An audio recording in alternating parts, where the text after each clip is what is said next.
Dans un monde en constante évolution, où le chaos et l'incertitude semblent régner, comment pouvons-nous trouver une boussole pour nous guider? Existe-t-il des enseignements intemporels, des principes ancrés dans l'histoire qui peuvent éclairer notre chemin? Aujourd'hui, plongeons-nous dans 3 leçons stoïciennes puissantes qui ont traversé les âges, offrant une sagesse éternelle pour illuminer notre voyage à travers le labyrinthe qu'est notre existence. Le memento mori, cette maxime qui se traduit par « souvenez-vous que vous devez mourir ». Au premier abord, cela peut sembler sinistre, voire morose. Pourtant, c'est loin d'être une sombre méditation sur la mortalité. C'est en réalité une source puissante d'inspiration et de motivation. Pourquoi donc les stoïciens, avec toute leur sagesse, insistaient-ils sur ce rappel quotidien de la mort? N'est-ce pas trop macabre ou déprimant? Pas du tout. C'était un outil pour apprécier profondément la vie, pour se concentrer sur ce qui est véritablement essentiel et pour éliminer le superflu. Dans le tumulte du quotidien, avec ses distractions incessantes, nous oublions souvent que la vie est éphémère. Nous sommes accaparés par des préoccupations futiles, poursuivant des désirs éphémères ou nous inquiétant de choses qui, en réalité, sont hors de notre contrôle. La maxime Memento Mori nous invite à prendre conscience de la fragilité et de la beauté de la vie. Prenez un instant pour réfléchir. Si vous saviez que vos jours étaient comptés, comment organiseriez-vous vos priorités? Ce qui vous semble crucial aujourd'hui, aurait-il toujours la même importance demain? Si chaque jour était un cadeau précieux, comment choisiriez-vous de le passer? Le stoïcisme ne nous appelle pas à vivre dans la peur, mais plutôt à cultiver une appréciation profonde pour chaque moment. C'est une invitation à vivre avec passion, intention et gratitude. Comme le disait Marc Aurèle, la perfection de la conduite consiste à employer chaque jour que nous vivons comme si c'était le dernier, et à n'avoir jamais ni impatience, ni langueur, ni fausseté. Et c'est précisément ce que le Memento Mori nous offre, une perspective qui recentre nos énergies. Elle nous rappelle que le temps est notre ressource la plus précieuse et nous encourage à l'utiliser judicieusement, avec amour et avec sens. Imaginons un instant que vous possédiez une boussole, un outil précieux pour naviguer dans la complexité de la vie, pour faire la distinction entre ce que vous pouvez contrôler et ce qui échappe à votre emprise. Cette boussole, c'est la dichotomie du contrôle, un pilier central de la philosophie stoïcienne. Épictète, un des plus grands penseurs stoïciens, a déclaré « N'attends pas que les événements arrivent comme tu le souhaites.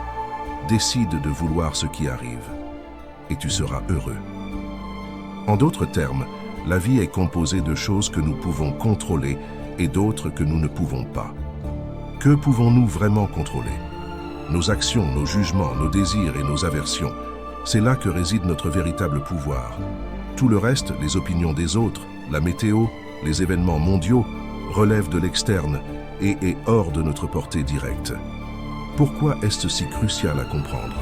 Parce que bien trop souvent, nous gaspillons notre énergie mentale et émotionnelle à nous inquiéter de facteurs extérieurs. Nous nous stressons pour des événements que nous ne pouvons changer. Nous frustrons face à des situations qui échappent à notre contrôle.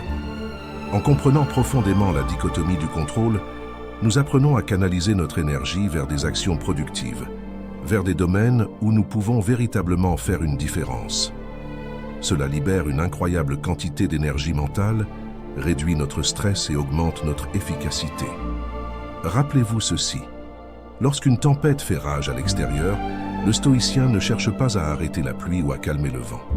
Il se focalise sur ce qu'il peut faire, comme chercher un abri, mettre un manteau, ou peut-être simplement apprécier le son de la pluie. Car dans chaque situation, même la plus difficile, il y a toujours quelque chose que nous pouvons contrôler, notre réponse à cette situation. Imaginez un instant une vie où chaque événement, qu'il soit joyeux, tragique, bouleversant ou anodin, est accueilli non seulement avec acceptation, mais avec une véritable affection. Cette notion, c'est « amor fati », une phrase latine qui signifie littéralement « aimer son destin ». Pour les stoïciens, c'est bien plus qu'une simple perspective, c'est une manière de vivre. Friedrich Nietzsche, bien que non stoïcien lui-même, a parfaitement saisi cette idée lorsqu'il exprime sa volonté d'apprendre à voir en chaque nécessité de sa vie une chose qu'il doit aimer. L'idée n'est pas simplement de tolérer ce qui nous arrive, mais de l'embrasser, de le chérir. Prenons un exemple concret. Vous êtes pris dans un embouteillage inattendu en allant au travail. La réaction habituelle pourrait être de la frustration, de l'énervement. Mais avec Amor Fati, on se dit « c'est une opportunité ». Peut-être pour écouter ce podcast éducatif que je repousse depuis des semaines, ou peut-être pour simplement respirer profondément, observer le monde autour de moi et me recentrer. La vie est pleine d'imprévus. Mais au lieu de résister, de lutter contre ces événements, le stoïcien les accueille à bras ouverts. Pourquoi? Car chaque défi est une leçon, chaque difficulté une opportunité de croissance. Et il y a un vrai pouvoir là-dedans. En adoptant Amor Fati, nous ne sommes plus à la merci des aléas de la vie. Au lieu de cela, nous devenons des surfeurs, maîtrisant chaque vague, chaque courant, utilisant leur énergie à notre avantage.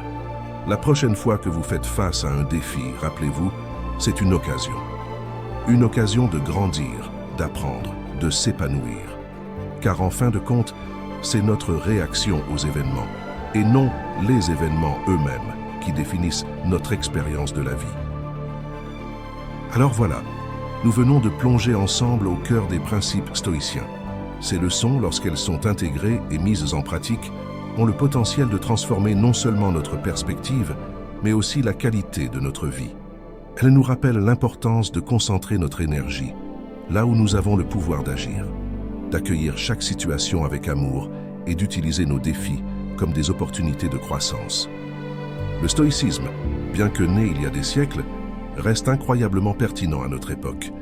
Il nous offre une boussole, un guide pour naviguer dans un monde parfois chaotique. Merci de m'avoir accordé votre temps aujourd'hui. Si ces leçons résonnent en vous, n'hésitez pas à les intégrer à votre quotidien et à partager vos expériences. Et bien sûr, n'oubliez pas que le voyage continue. Ensemble, nous explorerons davantage ces enseignements de sagesse et bien plus encore. À très bientôt.